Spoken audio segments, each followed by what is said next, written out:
दोस्तों नमस्कार। एक बार पुनः आपका हमारे इस यूट्यूब चैनल पे बहुत बहुत स्वागत है। तो आइए देखते हैं प्राथमिक एवं उच्च प्राथमिक स्तर पर बाल मनोविज्ञान, ये किताब है, संशोधित है, जीपी गंगा प्रकाशन की प्रस्तुति है। तो आइए देखते हैं, इसका प्रथम भाग देखेंगे। तो प्रथम भाग है शिक्षा एवं मनोविज्ञान। शिक्षा मानव विकास का मूल साधन है। इसके द्वारा मनुष्य की जन्मजात शक्तियों का विकास, उसके ज्ञान एवं कला कौशल में वृद्धि एवं व्यवहार में परिवर्तन किया जाता है और उससे सभ्य, सुसंस्कृत एवं योग्य नागरिक बनाया जाता है। शिक्षा जगत में कुछ महत्वपूर्ण विचारधाराएं हैं, जैसे आध्यात्मिक, भौतिकवादी और प्रयोजनवादी। अध्यात्मवादी विचार। अध्यात्मवादी दार्शनिक मनुष्य के लौकिक जीवन की अपेक्षा उसके पारलौकिक जीवन को अधिक महत्वशाली मानते हैं, अर्थात शिक्षा ऐसी हो जिससे मुक्ति मिले। मुक्त दो प्रकार की होती है, जैसे जीवन मुक्ति और विदेह मुक्ति। श्रीमद्भागवत में कहा गया है कि राग द्वेष विमुक्तस्तु विषया निद्राश्चरन् आत्मवश्यर विधैर्यात्मा प्रसाद मधिगच्छति। अर्थात जो व्यक्ति इंद्रियों को राग द्वेष रहित कर तथा अपने वश में लाकर आत्मविजयी हो जाते हैं, वे इंद्रियों के द्वारा विषयों का भोग करते हुए भी संतोष प्राप्त करते हैं। भौतिकवादी विचारक मनुष्य के लौकिक जीवन को सत्य मानते हैं, अर्थात इनकी दृष्टि में जीवन का अंतिम उद्देश्य सुखपूर्वक जीना है। चरवाकों की दृष्टि में शिक्षा वह है जो मनुष्य को सुखपूर्वक जीवन व्यतीत करने योग्य बनाती है। चार्वाक दर्शन के पिता बृहस्पति का मत है कि यावत् जीवते सुखम जीवेत ऋण कृत्वा घृतम पिबेत भस्मीभूतस्य देहस्य और पुनरागमन कुतः। अर्थात जब तक जिए सुख से जिए, द्रव्य न हो तो ऋण लेकर घृत पिएं, क्योंकि देह के भस्म हो जाने के बाद फिर उसका आना असंभव है। दुख के भय से सुख का त्याग करना मूर्खता है। चार्वाक दर्शन की तुलना यूनानी दर्शन एपिक्यूरसवाद से की जाती है और इस सुखवाद का प्रभाव ब्रिटिश राजनीतिक विचारक जमी बेथम के उपयोगितावादी विचार पर पड़ा है। उपयोगितावाद का लक्ष्य अधिकतम व्यक्तियों को अधिकतम सुख की प्राप्ति हो, जिसकी चर्चा वे अपनी पुस्तक an introduction to the principle of moral and legislation 1789 में करते हैं। प्रयोगवादी विचारक प्रयोगवादी मनुष्य को सामाजिक प्राणी मानते हैं और यह मानते हैं कि शिक्षा के द्वारा मनुष्य के वर्तमान समय में अनुकूलन करने और भविष्य के समाज का निर्माण करने की क्षमता का विकास करना चाहिए। शिक्षा शब्द संस्कृत भाषा की शिक्ष धातु से अप्रत्यय लगाने से बना है। शिक्षा का अर्थ है सीखना और सिखाना, अतः शिक्षा शब्द का शाब्दिक अर्थ हुआ सीखने व सिखाने की क्रिया। शिक्षा शब्द के लिए अंग्रेजी में एजुकेशन शब्द का प्रयोग किया जाता है। एजुकेशन शब्द लैटिन भाषा के एजुकेट शब्द से विकसित हुआ है तथा एजुकेटम शब्द उसी भाषा के तथा डूको शब्द से मिलकर बना है। ई का अर्थ है अंदर से, जबकि ड्यूको का अर्थ है आगे बढ़ाना। अतः एजुकेशन शब्द का अर्थ है अंदर से आगे बढ़ाना, अर्थात जन्मजात शक्ति को बाहर अभिव्यक्त करना है शिक्षा है। प्रत्येक बालक में जन्म के समय कुछ जन्मजात शक्तियाँ बीज रूप में समाहित रहती हैं।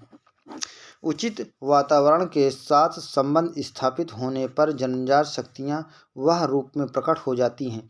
यदि हम प्रयोग की दृष्टि से देखें तो शिक्षा शब्द का प्रयोग दो भागों में होता है। प्रक्रिया रूप में इसमें शिक्षा चल रही है, परिणाम रूप में उसने उच्च शिक्षा प्राप्त की, लेकिन आधुनिक शिक्षा शास्त्री शिक्षा को प्रक्रिया रूप में स्वीकारते हैं। उनका तर्क है कि किसी भी प्रक्रिया में उनका परिणाम तो निश्चित होता ही है और शिक्षा प्रक्रिया के परिणाम को अब ज्ञान, कौशल एवं व्यवहार परिवर्तन के रूप में अभिव्यक्त किया जाता है। प्रमुख शिक्षाविदों द्वारा दी गई शिक्षा की परिभाषा आदि जगतगुरु शंकराचार्य के शब्दों में शिक्षा वह है जो मुक्ति दिलाए या सा विद्या या विमुक्तये। स्वामी विवेकानंद के शब्दों में मनुष्य की अंतर्निहित पूर्णता को अभिव्यक्त करना शिक्षा है। Education A manifestation of perfection already present in man. प्रसिद्ध यूनानी दार्शनिक सुकरात के अनुसार शिक्षा का अर्थ उन सर्वमान विचारों से विकसित करना है जो प्रत्येक मनुष्य के मस्तिष्क में विलुप्त है। प्लेटो अपनी पुस्तक रिपब्लिक में शिक्षा को परिभाषित करते हुए कहा है कि शारीरिक, मानसिक एवं बौद्धिक विकास की प्रक्रिया ही शिक्षा है। अरस्तु के शब्दों में स्वस्थ शरीर में स्वस्थ मस्तिष्क का निर्माण ही शिक्षा है। Education is the correct of A sound mind is the sound body. John Dewey के शब्दों में शिक्षा व्यक्ति की उन समस्त क्षमताओं का विकास करना है जो उसे अपने वातावरण को नियंत्रित करने तथा अपनी संभावनाओं को पूरा करने योग्य बनाएगी। हर्बर्ट स्पेंसर शिक्षा का अर्थ अंतः शक्तियों का वाह जीवन से समन्वय स्थापित करना है। पेस्टालॉजी के अनुसार शिक्षा मनुष्य की जन्मजात शक्तियों का स्वाभाविक, समरस और प्रगतिशील विकास है। शिक्षा मनोवैज्ञानिक जेम्स डेवर के शब्दों में शिक्षा एक प्रक्रिया है जिसके द्वारा बालक के ज्ञान, चरित्र एवं व्यवहार को ढाला एवं परिवर्तन किया जाता है। फ्राबेल के अनुसार शिक्षा वह प्रक्रिया है जिसके द्वारा बालक अपनी आंतरिक शक्ति को व्यवहार की ओर प्रकट करता है। एम.एस. मैकेंजी के शब्दों में व्यापक अर्थ में शिक्षा एक ऐसी प्रक्रिया है जो जीवन पर्यंत चलती है तथा जो जीवन के प्रत्येक अनुभव से संबंधित होती है। महात्मा गांधी के शब्दों में शिक्षा से मेरा अभिप्राय बालक तथा मनुष्य के शरीर, मस्तिष्क तथा आत्मा के सर्वांगीण सर्वोत्तम विकास से है। By education man an all round driving out of the best in child and man, body, mind and spirit. वास्तव में शिक्षा मानव व्यवहार का परिशोधन है। Education is the modification of the behaviour. उपनिषद वैदिक साहित्य का अंतिम भाग है जिसके कारण उपनिषद को पराविद्या, वेदांत और आध्यात्म विद्या भी कहते हैं, जिसका विषय दर्शन है और दर्शन का विषय तत्वमीमांसीय तत्व है और तत्वमीमांसी तत्व के अंतर्गत ईश्वर, आत्मा, जीव, जगत ये तीन तत्व आते हैं, जिसमें आत्मा तत्व की चर्चा की गई है और इसका प्रभाव मनोविज्ञान पर पड़ा है। इसीलिए मनोविज्ञान का जन्म दर्शन से माना जाता है और इसी कारण मनोविज्ञान का प्रारंभिक विषय आत्म तत्व रहा है। स्मृति तत्व। उपनिषद का अर्थ उप प्लस नि प्लस सद। उप मने समीप, निश मने नि मने निष्ठा पूर्वक, सद मने बैठना, है ना। इस प्रकार आत्मा रूपी सहानुभूत विद्या को जानने के लिए गुरु के पास श्रद्धा पूर्वक बैठना उपनिषद है। सर्वप्रथम मुक्तिकोपनिषद में उल्लेख मिलता है कि उपनिषदों की संख्या 108 है, लेकिन प्रमाणिक उपनिषद 12 है, जिसमें सबसे प्राचीन एवं बृहद उपनिषद बृहदारण्यक उपनिषद है। इसी उपनिषद में राजा जनक के दरबार में ऋषि वल्लभ एवं गार्गी के बीच दार्शनिक संवाद का उल्लेख मिलता है। मनोविज्ञान का अर्थ। मनोविज्ञान शब्द का शाब्दिक अर्थ मन का विज्ञान अर्थात कहा जा सकता है कि मनोविज्ञान अध्ययन की वह शाखा है जो मन का अध्ययन करता है। मनोविज्ञान को अंग्रेजी में साइकोलॉजी, फिजियोलॉजी कहते हैं। साइकोलॉजी शब्द की उत्पत्ति यूनानी भाषा के दो शब्द साइकी है ना, साइकी तथा लोगस से मिलकर हुई है। साइकी शब्द का अर्थ आत्मा यानी सोल तथा लोगस शब्द का अर्थ है अध्ययन यानी स्टडी, है ना। अतः अंग्रेजी शब्द साइकोलॉजी के शाब्दिक अर्थ है आत्मा का अध्ययन। इस प्रकार प्रारंभ में मनोविज्ञान की परिभाषा में आत्मा, सोल को परिभाषित किया गया है। अतः प्रारंभ में मनोविज्ञान दर्शन शास्त्र का अंग था, लेकिन दर्शन शास्त्र से अलग होने के प्रयास में मनोविज्ञान के अर्थ में अनेक बार परिवर्तन हुआ। अर्थात काल चक्र के अनुसार मनोविज्ञान का विषय बदलता गया। अतः मनोविज्ञान का विषय व्यवहार का अध्ययन बना। परीक्षोपयोगी स्मरणीय एवं स्मरणीय तथ्य दृष्टि में काल, विचारक और मत। काल प्राचीन या ग्रीक युग, प्लेटो, अरस्तु मनोविज्ञान विषय का आत्मा मनोविज्ञान विषय का आत्मा माना। मध्य युग संत अगस्टाइन मनोविज्ञान विषय का मन। आधुनिक युग विलियम जेम्स मनोविज्ञान का विलियम वोर्स और जेम्स ली मनोविज्ञान का विषय चेतना माना। समकालीन मनोविज्ञान बी.एफ. स्किनर और इवान पी. पावलोव, वुड्सवर्थ और वाटसन मनोविज्ञान का विषय व्यवहार का विज्ञान माना। निष्कर्ष रूप में कहा जा सकता है कि मानवजात के ज्ञान में वृद्धि के साथ साथ मनोविज्ञान के अर्थ में कई बार परिवर्तन हुआ है। व्यवहार, चेतना, मन और आत्मा विज्ञान के विषय, प्रारंभ और अंत। व्यवहारवादी मनोवैज्ञानिक वुड्सवर्थ के शब्दों में सर्वप्रथम मनोविज्ञान ने अपनी आत्म को त्याग किया है, फिर जिसने अपने मन का त्याग किया है, फिर जिसने चेतना का त्याग किया है, अब यह व्यवहार की विधि को स्वीकार करता है। वाटसन ने मनोविज्ञान को व्यवहार के धनात्मक विज्ञान के रूप में परिभाषित किया है। मनोवैज्ञानिक मॉर्गन के शब्दों में मनोविज्ञान मानव एवं पशु व्यवहार का विज्ञान है। मनोवैज्ञानिक क्रो के शब्दों में मनोविज्ञान मानव व्यवहार और मानव संबंधों का विज्ञान है। व्यवहारवादी मनोवैज्ञानिक वुड्सवर्थ के शब्दों में मनोविज्ञान वातावरण के संपर्क में होने वाले मानव व्यवहारों का विज्ञान है। बी.एफ. स्किनर के शब्दों में मनोविज्ञान शिक्षा का आधारभूत विज्ञान है। बी.एफ. स्किनर के शब्दों में मनोविज्ञान मानव व्यवहार और अनुभव का अध्ययन है। गैरिसन के अनुसार मनोविज्ञान का संबंध प्रत्यक्ष मानव व्यवहार से है। मैकडूगल के शब्दों में मनोविज्ञान आचरण एवं व्यवहार का यथार्थ विज्ञान है। शिक्षा विज्ञान, शिक्षा और मनोविज्ञान है ना। शिक्षा व्यवहार का परिमार्जन और व्यवहार का अध्ययन, व्यवहार के परिमार्जन के लिए व्यवहार का अध्ययन।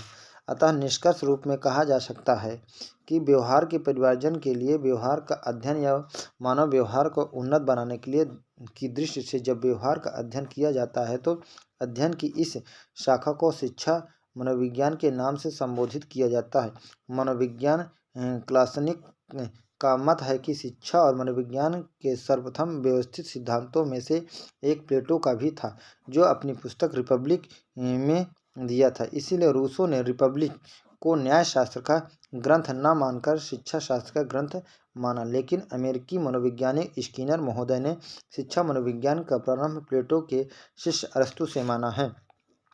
वास्तव में शिक्षा में मनोवैज्ञानिक आंदोलन को प्रारंभ करने का श्रेय सामाजिक और समझौतावादी राजनीतिक एवं प्रकृतिवादी विचार जीन जैकस रूसो के सिद्धांतों में मिलता है, जिसने अपनी पुस्तक एमिल में शिक्षाशास्त्रियों का ध्यान बालक के शिक्षक की ओर दिया है। रूसो अपनी पुस्तक सामाजिक समझौता सोशियल और कॉन्ट्रैक्ट में कहा है कि प्रकृति की ओर लौटो, अर्थात अहंकार का परित्याग करो।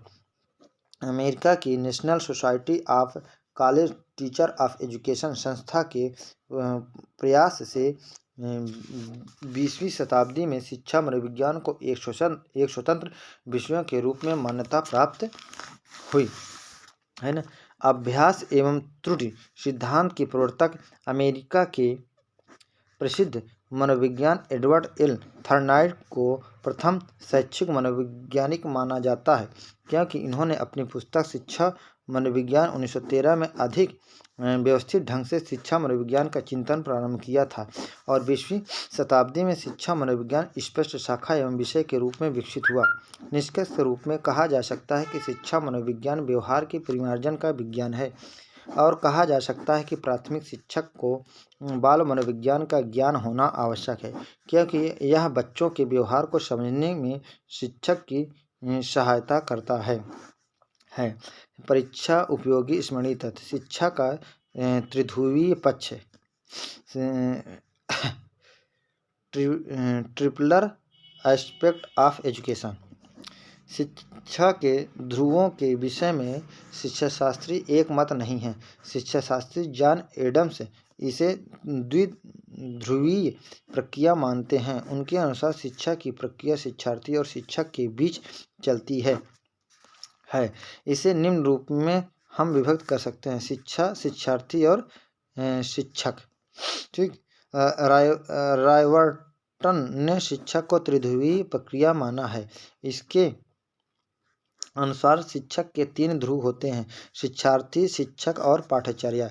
शिक्षार्थी है ना, शिक्षक और पाठाचार्य। त्रिध्रुवी का आकारिक रूप। परीक्षा उपयोगी स्मरणीय तथ्य। मनोविज्ञान का विषय चेतना है, किसका मत है? तो विलियम जेम्स का। मनोविज्ञान का विषय आत्मा है, किसका मत है? तो प्लेटो का। साइकी और लोगस शब्द किससे बना है? तो यूनानी से। मनोविज्ञान आचरण एवं व्यवहार का यथार्थ विज्ञान है, किसका मत है? तो मैकूडगल।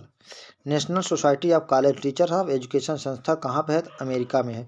शिक्षा मनोविज्ञान मानवीय व्यवहार का शैक्षिक परिस्थितियों में अध्ययन करता है। किस मनोवैज्ञानिक ने परिभाषा दी है? स्किनर ने। शिक्षा मनोवैज्ञानिक व्यक्ति के जन्म से वृद्धावस्था तक सीखने के अनुभव का वर्णन एवं व्यवहार करता है, किसका मत है? तो क्रो का।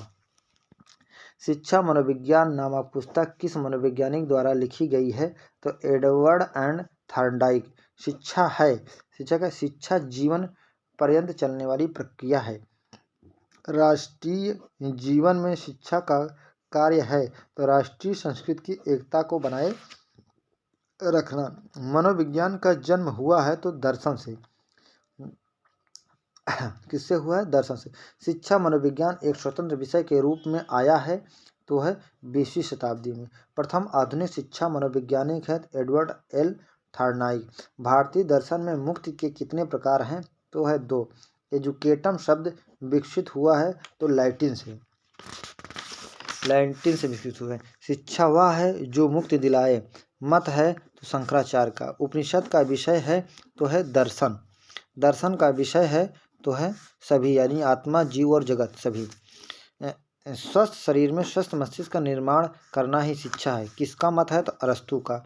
मनोविज्ञान आचरण एवं व्यवहार का यथार्थ विज्ञान है तो मैकडूगल का। मनोविज्ञान में व्यवहार का अध्ययन किया जाता है, मत है तो वाटसन का। शिक्षा मनोविज्ञान पुस्तक प्रकाशित हुई है 1913 में। एमिल किसकी रचना है? रूसो की। रिपब्लिक किसकी रचना है? तो प्लेटो की। रूसो के आधुनिक रिपब्लिक का विषय था तो है शिक्षा। बाल मनोविज्ञान के अनुसार शिक्षा के क्षेत्र में मुख्य स्थान है तो बालक का। शिक्षा मनोविज्ञान का अध्ययन होता है तो व्यवहार के परिमार्जन के लिए व्यवहार का अध्ययन। निम्नलिखित में से कौन सी शिक्षा मनोविज्ञान की सर्वाधिक व्यक्तिनिष्ठ विधि है? तो है अंतर्दर्शन। मनोविज्ञान का शिक्षा के क्षेत्र में सबसे बड़ा योगदान है बाल केंद्रित शिक्षा। शिक्षा मनोविज्ञान मानक विज्ञान है। शिक्षा मनोविज्ञान है तो है मानक विज्ञान है। नेक्स्ट है मनोविज्ञान शिक्षा का आधारभूत विज्ञान है। यह किसने कहा है? तो स्किनर ने। विकास मनोविज्ञान में जीवन का अध्ययन किया जाता है तो जन्म से। कब से किया जाता है? जन्म से।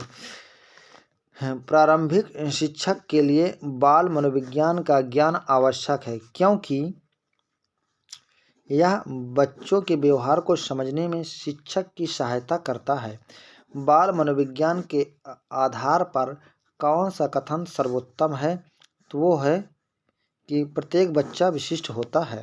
बाल मनोविज्ञान का क्षेत्र है तो गर्भावस्था से किशोरावस्था की विशेषताओं का अध्ययन। प्रयोग विधि को सर्वप्रथम प्रस्तावित किया है तो विल्हेम्स वुंट ने। एक शिक्षक को अपने विद्यार्थियों की क्षमताओं को समझने का प्रयास करना चाहिए। निम्नलिखित में से कौन सा क्षेत्र इस उद्देश्य के साथ संबंध है? तो है शिक्षा मनोविज्ञान। अध्याय 2 शिक्षा मनोविज्ञान अध्ययन की विधियाँ। शिक्षा मनोविज्ञान विज्ञान की विधियों का प्रयोग करता है। शिक्षा मनोविज्ञान अपने शोध कार्यों में अपनी समस्याओं को वैज्ञानिक दृष्टिकोण से देखते हैं और उनका समाधान करने के लिए वैज्ञानिक विधियों का प्रयोग करते हैं। वास्तव में शिक्षा मनोविज्ञान व्यवहारिक विज्ञान है। वैज्ञानिक अध्ययन पद्धति का मूल उसकी वस्तुनिष्ठता है। यदि देखा जाए तो पर्यवेक्षण, प्रयोग, परीक्षण और वर्गीकरण जैसी व्यवस्थित प्रणाली शिक्षा मनोविज्ञान को व्यवहारिक वैज्ञानिक पद्धति प्रदान करती है। परीक्षा उपयोगी स्मरण तथ्य। वैज्ञानिक विधियों के कुछ प्रमुख विशेषताएं निम्नलिखित हैं, जैसे विश्वसनीयता, क्रमबद्धता, परीक्षण योग्यता, निष्पक्षता, पुनरावृत्ति, यथार्थता, वस्तुनिष्ठता, विशुद्धता, सार्वभौमिकता और वैधता। अवलोकन तथा परीक्षण, इन दोनों विधियों की सहायता से ही मनोविज्ञान के संपूर्ण ज्ञान तथा विभिन्न सिद्धांत का प्रतिपादन किया गया है। शिक्षा मनोविज्ञान की विधियों को 3 वर्गों में रखा जाता है, जैसे निरीक्षण विधियाँ, प्रयोगात्मक विधियाँ और विवरणात्मक विधियाँ। शिक्षा मनोविज्ञान की विधियाँ हैं, निरीक्षण विधियाँ, प्रयोगात्मक विधियाँ, विवरणात्मक विधियाँ हैं। और निरीक्षण विधियाँ में अंतर्दर्शन आत्मनिरीक्षण विधि तथा बहिर्दर्शन विधि है। विवरणात्मक सर्वेक्षण विधि, तुलनात्मक विधि, जीवन इतिहास विधि और मनोविश्लेषणात्मक विधि, विकास विधि और नैदानिक विधि। नेक्स्ट है स्मरण। स्मरण रहे कि उपर्युक्त विधि के अतिरिक्त कुछ अन्य विधियों का उल्लेख किया जा सकता है, जैसे प्रयोगात्मक विधि, परीक्षण विधि, साक्षात्कार विधि और प्रश्नावली विधि आदि। परीक्षा उपयोगी है ना। वैज्ञानिक विधियों के नाम। वैज्ञानिक विधि का अर्थ एवं लक्ष्य। अंतर्दर्शन आत्मनिरीक्षण विधि है, मस्तिष्क द्वारा अपनी स्वयं की क्रियाओं का निरीक्षण। गाथा वर्णन विधि है, पूर्व अनुभव व्यवहार का लेख तैयार करना। प्रयोगात्मक विधि है, पूर्व निर्धारित दशाओं में मानव व्यवहार का अध्ययन। बहिर्दर्शन विधि है, व्यवहार का निरीक्षण करके मानसिक दशा को जानना। जीवन इतिहास विधि है, जीवन इतिहास द्वारा मानव व्यवहार का अध्ययन। मनोभौतिक विधि है, मानव तथा शरीर पर पड़ने वाले व्यवहारों का अध्ययन। सांख्यिकी विधि है, समस्या से संबंधित तथ्य एकत्र करके परिणाम निकालना। विकासात्मक विधि है, बालक की वृद्धि और विकास क्रम का अध्ययन। प्रश्नावली विधि है, प्रश्नों के उत्तर प्राप्त करके समस्या संबंधी तथ्य एकत्र करना। तुलनात्मक विधि है, व्यवहार संबंधी समानताओं और असमानताओं का अध्ययन। साक्षात्कार विधि है, व्यक्तियों से भेंट करके समस्या संबंधी तथ्य संग्रह करना। विभेदात्मक विधि है, वैयक्तिक भेदों का अध्ययन एवं सामान्यीकरण। मनोविश्लेषण विधि है, व्यक्ति के अचेतन मन का अध्ययन करके उपचार करना। परीक्षण विधि है, व्यक्तियों की विभिन्न योग्यताएं जानने के लिए परीक्षा। उपचारात्मक विधि है, आचरण संबंधी जटिलताओं को दूर करने में सहायता। अंतर्दर्शन विधि और आत्मनिरीक्षण विधि। अंतर्दर्शन विधि है ना, सबसे प्राचीन विधि है। इस विधि का प्रतिपादन संरचनावाद है ना नामक मनोवैज्ञानिक संप्रदाय के जनक विल्हेम्स वुंट हैं तथा उनके शिष्य टिचनर ने किया था। विलियम्स वुड और तथा उनके शिष्य टिचनर ने किया था, जबकि इंग्लैंड के प्रसिद्ध अनुभववादी विचारक जॉन लॉक अपनी पुस्तक एसे कंसर्निंग ह्यूमन अंडरस्टैंडिंग में आत्मनिरीक्षण तथा अंतर्दर्शन विधि का उल्लेख करते हुए अंतर्दर्शन विधि की निम्न परिभाषा दी है। मस्तिष्क द्वारा अपनी स्वयं की क्रियाओं का निरीक्षण है ना। इंट्रोस्पेक्शन अर्थात अंतर्दर्शन का अर्थ है ना टू लुक विदिन या सेल्फ ऑब्जर्वेशन, जिसका अभिप्राय है अपने आप में देखना या आत्मनिरीक्षण ही अंतर्दर्शन है। विल्हेम वुंड का मत है कि चेतन अनुभूतियों का अध्ययन अंतर्दर्शन के द्वारा ही किया जा सकता है। इसके अनुसार चेतन अनुभूत के अंतर्दर्शन में 3 तत्व समाहित हैं, जैसे संवेदना, भाव और प्रतिमा। उपयुक्त 3 तत्वों को एक उदाहरण के रूप में समझा जा सकता है, जैसे किसी यति सन्यासी को देखकर होने वाली चेतन अनुभूत के अंतर्दर्शन में यदि शरीर को देखना, दृश्य संवेदना, सुख की अनुभूति होना भाव की अभिव्यक्ति है। यदि शरीर को देखकर मन में या आत्म तत्व में किसी खास प्रतिभा का बनना आदि अन्य उदाहरण के द्वारा इसे और स्पष्ट किया जा सकता था। जैसे यदि कोई व्यक्ति क्रोध में है तथा वह अपने क्रोध की अनुभूति के कारणों को स्वयं ज्ञात करे तथा इसके आधार पर क्रोध से संबंधित मानसिक प्रक्रिया के नियम, सिद्धांत अथवा दशाओं का निरीक्षण करे तो इसे अंतर्दर्शन विधि कहते हैं। शिक्षा मनोविज्ञान डगलस एवं हॉलैंड का मत है कि यद्यपि आत्मनिरीक्षण आत्मदर्शन विधि को किसी समय वैज्ञानिक विधि माना जा सकता था, पर आज इसने अपना अधिकांश सम्मान खो दिया है ना। बहिर्दर्शन विधि के पिता व्यवहारवादी मनोवैज्ञानिक बहिर्दर्शन पर अवलोकन, पुनरीक्षण और प्रेक्षण। बहिर्दर्शन विधि के पिता व्यवहारवादी मनोवैज्ञानिक संप्रदाय के जनक जॉन बी वाटसन को दिया जाता है। किसी अन्य व्यक्ति का अवलोकन करके उसके व्यवहार को जानना बहिर्दर्शन विधि कहलाता है। जैसे यदि किसी व्यक्ति की आंखें लाल हों, भावें तनी हों, आभा मंडल लाल हो और धड़कन तीव्र हो तथा वह तेजी अपने हाथों को इधर उधर फेंकता हुआ जोर जोर से चिल्ला रहा हो, तो उसके इस व्यवहार को निरीक्षण कर अन्य व्यक्ति समझ जाते हैं वह क्रोधित अवस्था में है। बहिर्दर्शन विधि के दो भाग हैं, औपचारिक बहिर्दर्शन तथा अनौपचारिक बहिर्दर्शन। स्मरण रहे कि बहिर्दर्शन को वस्तुनिष्ठ बनाने के लिए निरीक्षण अनुसूची का प्रयोग करते। सर्वेक्षण विधि समस्या से संबंधित तथ्य एकत्र करके परिणाम निकालना इस विधि का उद्देश्य है। मनोवैज्ञानिक अध्ययन की सर्वेक्षण विधि एक आधुनिक तथा पर्याप्त प्रचलित विधि है। शिक्षा और मनोविज्ञान में इसका प्रयोग किसी समस्या या परीक्षण से संबंधित तथ्यों का संकलन विश्लेषण करके कुछ परिणाम निकालने के लिए किया जाता है, इसलिए इसे सांख्यिकी विधि भी कहते हैं। तुलनात्मक विधि इस विधि के द्वारा व्यवहार संबंधी समस्याओं और असमानताओं के अध्ययन किया जाता है। इस विधि का प्रयोग अनुसंधान के लगभग सभी क्षेत्रों में किया जाता है। जब भी दो व्यक्तियों या समूहों का अध्ययन किया जाता है तब उसके व्यवहार से संबंधित समानताओं और असमानताओं को जानने के लिए इस विधि का प्रयोग किया जाता है। मनोवैज्ञानिकों ने इस विधि का प्रयोग करके अनेक उपयोगी तुलनाएं की हैं, जैसे पशु और मानव व्यवहार की तुलना।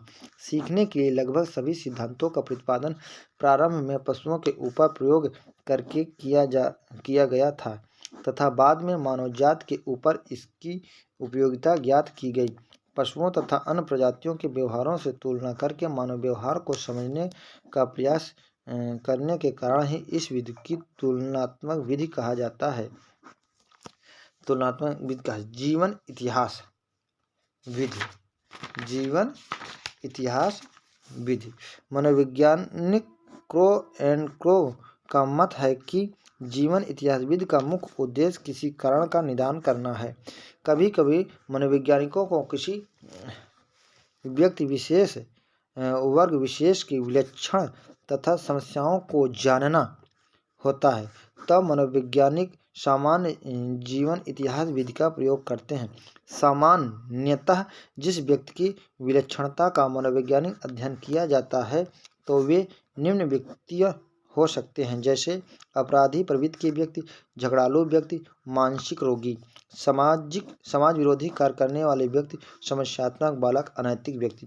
मनोवैज्ञानिकों के विचार से व्यक्ति का भौतिक, पारिवारिक या सामाजिक वातावरण उसमें मानसिक असंतुलन उत्पन्न कर देता है, जिसके परिणाम स्वरूप वह अवांछनीय व्यवहार करने लगता है। अतः इसका व्यवहारिक कारण जानने के लिए वह व्यक्ति के पूर्व इतिहास की कड़ियों को जोड़ता है। इस प्रयोजन से वह व्यक्ति उसके माता पिता, शिक्षकों, संबंधियों, पड़ोसियों, मित्रों आदि से भेंट करके पूछताछ करता है।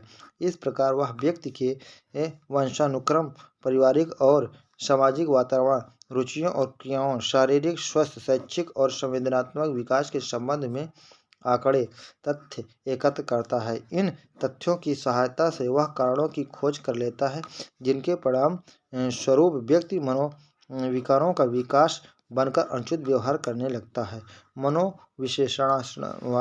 मनोविश्लेषणात्मक विधि। इस विधि की खोज करने का श्रेय अमेरिका के मनोवैज्ञानिक फ्रायड को। इस विधि में व्यक्ति के अवचेतन मन का अध्ययन करके उपचार करना होता है। यह मन उनकी अतृप्त दमित इच्छाओं का पुंज होता है और निरंतर क्रियाशील रहता है। परिणाम स्वरूप व्यक्ति की अतृप्त इच्छाएं अवसर पाकर प्रकाश में आने की चेष्टा करती हैं, जिससे वह अनुचित व्यवहार करने लगता है। अतः इस विधि के द्वारा व्यक्ति के अचेतन मन का अध्ययन करके उसकी अतृप्त इच्छाओं की जानकारी प्राप्त की जाती है और इसके बाद इन इच्छाओं का परिष्कार करके व्यक्ति का उपचार किया जाता है। विकासात्मक विधि। विकासात्मक विधि को जेनेटिक विधि भी कहा जाता है।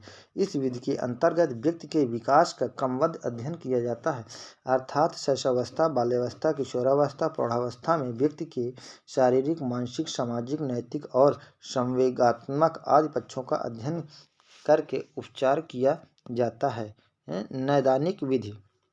यह एक व्यक्तिगत विधि है। इसमें व्यक्ति के व्यवहारों की जटिलताओं का अध्ययन करके उसका उपचार किया जाता है, जैसे पिछड़े बालकों की कठिनाइयों को जानना, उच्च मानसिक योग्यता वाले छात्रों की असफलता को जानना आदि। प्रयोगात्मक विधि। इसमें पूर्व निर्धारित दशाओं में मानव व्यवहार का अध्ययन किया जाता है। वास्तव में प्रयोगात्मक विधि एक प्रकार की नियंत्रित निरीक्षण विधि है। इस विधि में प्रयोगकर्ता स्वयं अपने द्वारा निर्धारित की हुई परिस्थितियों में किसी व्यक्ति के व्यवहार का अध्ययन करता है। मनोवैज्ञानिक क्रो एंड क्रो का मत है कि मनोवैज्ञानिक प्रयोगों का उद्देश्य किसी निश्चित परिस्थिति या दशाओं में मानव व्यवहार से संबंधित किसी विश्वास या विचार का परीक्षण करना है। परीक्षण विधि। इस परीक्षण का प्रयोग व्यक्तियों की विभिन्न योग्यताएं जानने के लिए परीक्षण किया जाता है। शिक्षा के विभिन्न क्षेत्रों में विभिन्न उद्देश्यों से इसका प्रयोग किया जाता है, जैसे बुद्धि परीक्षा, व्यक्तित्व परीक्षा, रुचि परीक्षा आदि। इन परीक्षाओं के परिणाम पूर्णतया सत्य, विश्वसनीय और वैध होते हैं। अतः इसके आधार पर परिणामों का शैक्षिक, व्यवहारिक और अन्य प्रकार का परामर्श एवं निर्देश किया जाता है। प्रश्नावली विधि। प्रश्नावली विधि में प्रश्नों के उत्तर प्राप्त करके समस्या संबंधी तथ्य एकत्र करना होता है। प्रयोगकर्ता किसी शिक्षा समस्या के बारे में अनेक व्यक्तियों के विचारों को जानना चाहता है। अतः अनेक व्यक्तियों के साक्षात्कार करने के लिए प्रयोगकर्ता को धन और समय की आवश्यकता होगी। अतः धन और समय की बचत के दृष्टिकोण से प्रयोगकर्ता समस्या से संबंधित कुछ प्रश्नों की प्रश्नावली तैयार करके उनके पास भेज देता है। परिणाम स्वरूप उनसे प्राप्त होने वाले उत्तरों का वह अध्ययन और वर्गीकरण करता है, फिर उनके आधार पर अपना निष्कर्ष निकालता है। साक्षात्कार विधि। इस विधि में प्रयोगकर्ता को व्यक्तियों से भेंट करके समस्या संबंधी प्रश्न होता है। निष्कर्ष। इस प्रकार हम देखते हैं कि शिक्षा मनोविज्ञान अपने अनुसंधान कार्य के लिए अनेक विधियों का प्रयोग करता है। यद्यपि में विधियां भौतिक विज्ञान की विधियों की भांति 100% सत्य, विश्वसनीय और प्रमाणिक परिणाम नहीं बताती, फिर भी अनुसंधान कार्य के लिए अत्यधिक उपयोगी सिद्ध हुई हैं। प्रश्न परीक्षा उपयोगी स्मृति तत्व। प्रश्नोत्तर विधि सुकरात, संवाद विधि प्लेटो, निगमन विधि प्लेटो, आगमन विधि अरस्तु, प्रोजेक्ट विधि किलपैट्रिक, मोंटेसरी विधि मारिया मोंटेसरी, डाल्टन विधि कुमारी हेलेन पारखस्ट, किंडरगार्टन विधि फ्रोबेल, हार्वर्ड विधि हर्बर्ट्स, साइनेटिक्स विधि विलियम जॉर्डन, यूजी सीनेट शिक्षा साइनेटिक विधि विलियम जॉर्डन, ऐतिहासिक खोज विधि जे.एस. ब्रूनर, ह्यूरिस्टिक विधि H.E. आर्मस्ट्रांग, खेल विधि हेनरी कार्डवेल लुक।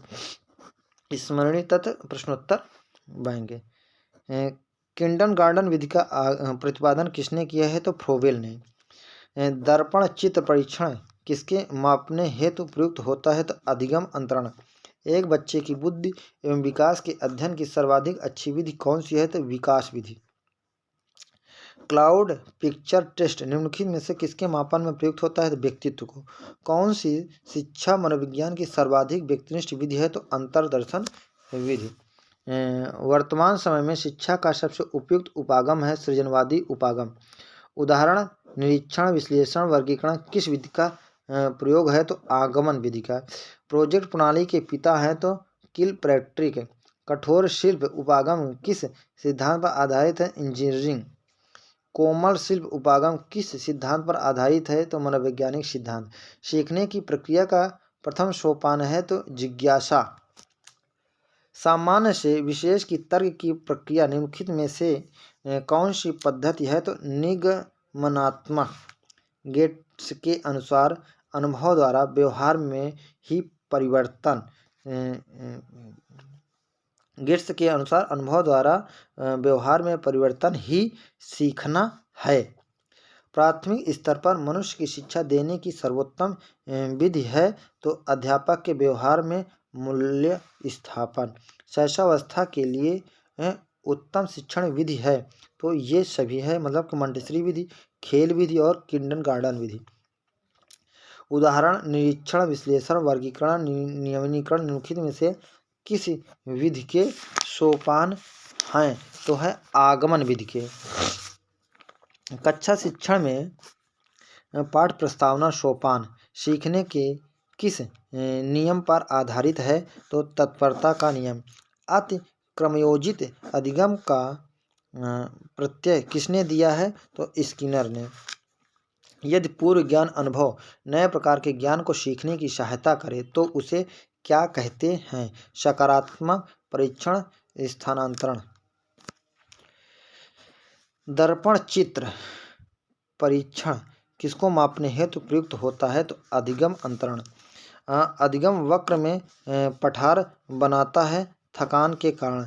किंडरगार्टन प्रणाली खेल शिक्षण विधि का प्रतिपादन किया है तो फ्रोबेल ने। प्रोजेक्ट प्रणाली प्रयोजन विधि का प्रतिपादन किया है तो किलपैट्रिक ने। मस्तिष्क उद्वेलन तकनीक का प्रतिपादन किया है तो आर्सोन ने। कोमल शिल्प उपागम संबंधित है मनोविज्ञान सिद्धांतों के अनुप्रयोगों से। कठोर शिल्प उपागम किस सिद्धांत पर आधारित है? तो इंजीनियरिंग। सीखने की प्रक्रिया का प्रथम सोपान है तो जिज्ञासा। सीखने की प्रोजेक्ट विधि किस अवस्था के लिए उपयोगी है? तो है बाल्यावस्था, पूर्व बाल्यावस्था और किशोरावस्था, उपयुक्त सभी। नेक्स्ट है सीखने की खेल विधि उपयोगी है तो बाल्यावस्था हेतु। हम करके सीखते हैं किसने कहा है? तो डॉक्टर मेस ने। सीखने का वह मॉडल जो बच्चों की सृजनात्मकता को उत्प्रेरित करता है तो रचनावादी मॉडल। शिक्षकों को निम्नलिखित शिक्षण विधियों को अभ्यास में लाना चाहिए तो अंतःक्रियात्मक विधि। फ्रोबेल ने निम्नलिखित में से किस खेल का प्रमुख बल दिया है? तो गेंद का खेल। नेक्स्ट है एक शिक्षक को कक्षा में कार्य करना चाहिए प्रजातांत्रिक भूमिका में। आपके अनुसार शिक्षण है तो क्या है? एक कला और एक कौशल, ठीक, दोनों है। नेक्स्ट है वर्तमान समय में शिक्षक की भूमिका है सुगम वार्ता। कौन सा एक सीखने के लिए प्रमुख है? तो अर्थ निर्माण। निम्नलिखित में से कौन सा से अच्छे अनुशासन के लिए मुख्य तत्व है? तो ये सभी, यानी कि कुशल मुख्याध्यापक, स्कूल व स्वस्थ वातावरण, आदर्श अध्यापक, पुरस्कार और दंड। वर्तमान समय में शिक्षा का सबसे उपयुक्त उपागम कौन सा है? तो है सृजनवादी उपागम। बालक के लिए अध्यापक द्वारा दी गई प्रतिपुष्टि का ज्ञान है पुनर्वलन। बच्चे आमतौर पर टेलीविज़न देखकर सीखते हैं। सीखने के इस ढंग को कहते हैं तो अवलोकन में सीखना। अवलोकन में सीखना।